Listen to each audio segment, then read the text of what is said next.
The US-Australia helped Taiwan attack Beijing with 100 supersonic missiles. If the invasion drags out more than a few days, the US forces could intervene. And if that happens, the Chinese military could find itself at a major disadvantage for one simple reason.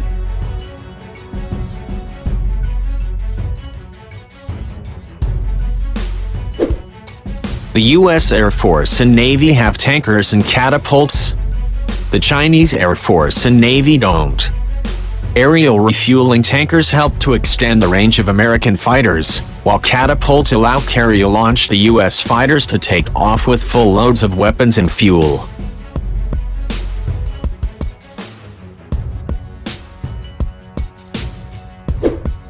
Conversely, a lack of tankers and catapults means China's own warplanes can fly only so far and fight only so long with only so many weapons. Beijing is making efforts to remedy these shortfalls. But the efforts are piecemeal. Beijing is making efforts to remedy these shortfalls. But the efforts are piecemeal.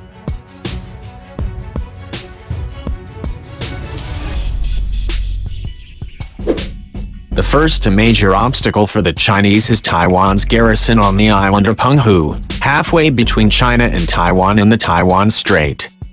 If a Chinese fleet goes around Penghu, the Taiwanese troops could lob missiles at the fleet's flank.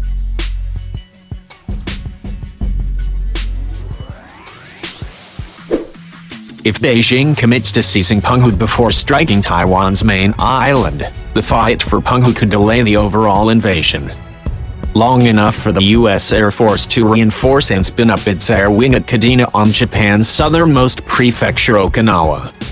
Meanwhile, 2 or 3 of the US Navy aircraft carriers, sailing from Japan and San Diego, could steam into the China Sea.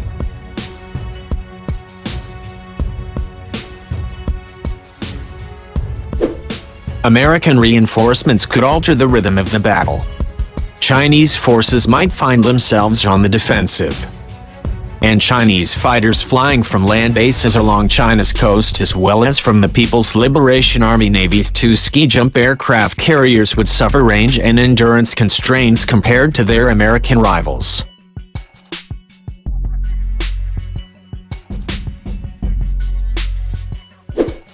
The map below illustrates the problem. USAF F-15s flying from Kadena, in particular, could range as far north as Beijing and as far south as Vietnam with meaningful weapons loads thanks to the Air Force's hundreds of KC-135 tankers. Air Force F-22s and F-35s could patrol the East China Sea and the fringes of the South China and Yellow Seas.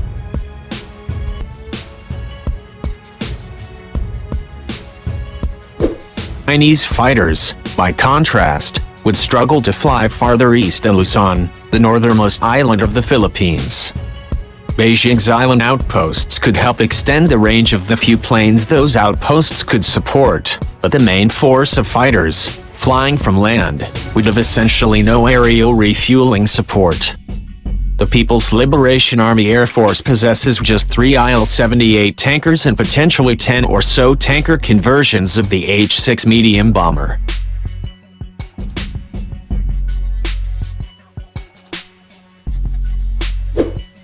Three tankers for an Air Force with more than 1,000 fighters. The U.S. Air Force, by contrast, has 1,900 fighters and 500 tankers. America's tankers give it options.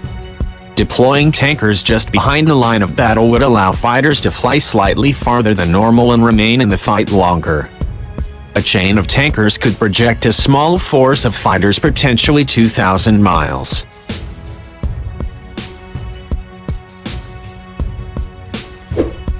China doesn't have the same options. Its land-based fighters are locked into fairly predictable deployment patterns, operating no farther than 1,000 miles or so from the Chinese coast.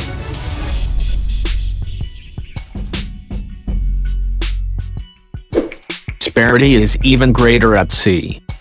The U.S. Navy supercarriers with their steam catapults can launch F-A-18 fighters with full loads of weapons and fuel, allowing the fighters to patrol as far away as 600 miles. a boost from the carrier Air Wing Zone recovery tankers or the Air Force's KC-135S could add hundreds of miles to that range.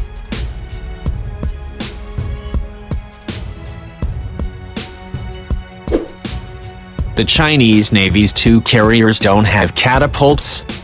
They're J-15 fighters launched by way of an elevated ramp. That low-energy launch method limits how much weight the J-15s can carry. Some estimates put a lightly armed J-15's combat radius at just 375 miles. And there are almost no Chinese Air Force tankers to help out.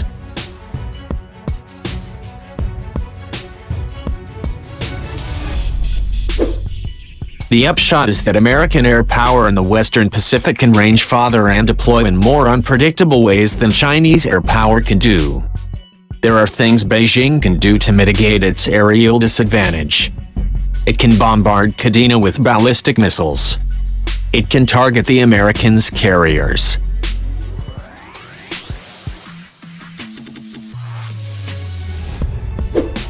But those countermeasures consume resources and invite countermeasures.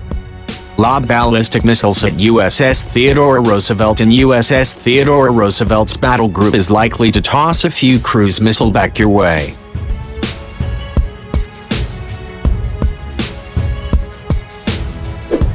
China seems to realize it suffers a profound mobility disadvantage during an offensive campaign.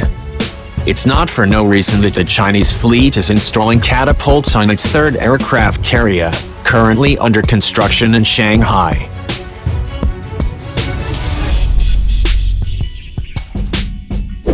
Likewise, there are rumors the Chinese Air Force might develop a tanker version of its new Y-20 airlifter.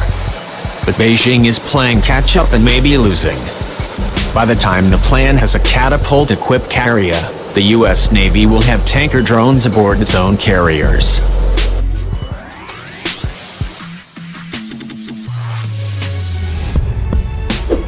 Absent a profound and sudden political or technological shift, Chinese leaders still face an unhappy dilemma as they continue to demand reunification of China and Taiwan. If they force the issue, they must do so very fast.